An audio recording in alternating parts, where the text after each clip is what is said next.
Listen, Secretary Mayorkas and, if I could be candid, even President Biden, they are in dereliction of duty. Listen, he talked about the laws they were trying to apply. The United States Constitution itself requires that the president and the federal government secure the sovereignty of the United States of America, including the states in the United States of America.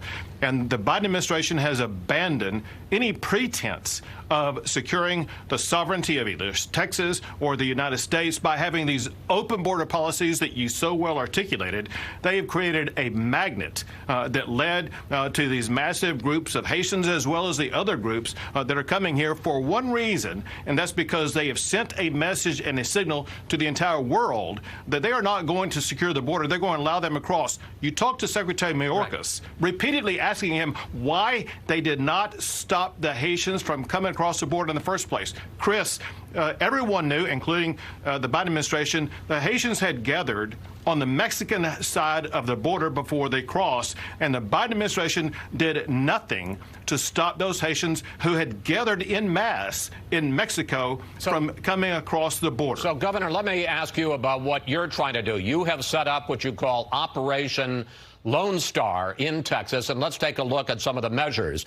The Texas legislature has approved almost $3 billion for border security, including building a wall. You've surged thousands of state personnel, including National Guard, to work with local law enforcement. Governor, are you, in effect, taking over immigration policy for the state of Texas? I will give you the words of Border Patrol agents themselves in Del Rio when they said that the surge of migrants across the border was stopped only when the Texas Department of Public Safety and the National Guard showed up to provide a steel barrier to prevent the migrants from coming across. As soon as the National Guard and the Texas Department of Public Safety showed up, literally with hundreds, if not thousands of vehicles, that is when the illegal migration stopped. That's exactly what the Biden administration could do if they wanted to. But, Chris, it's the kind of thing that Texas is going to have to continue to do in addition to the other policies that you did not announce. And that is, as opposed to catch and release, Texas has imposed a policy where we are going to arrest and jail people who are coming across the border for trespassing into areas into the state of Texas. Well, let me ask you, because in your first answer you said that under the Constitution the president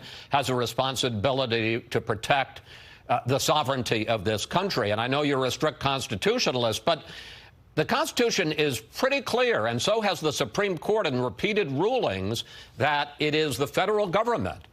Whether it does it or not, it's the federal government that has responsibility for immigration laws. And in fact, the U.S. Attorney General, Merrick Garland, has written to you and threatened to sue, arguing that you and your state are overstepping your authority.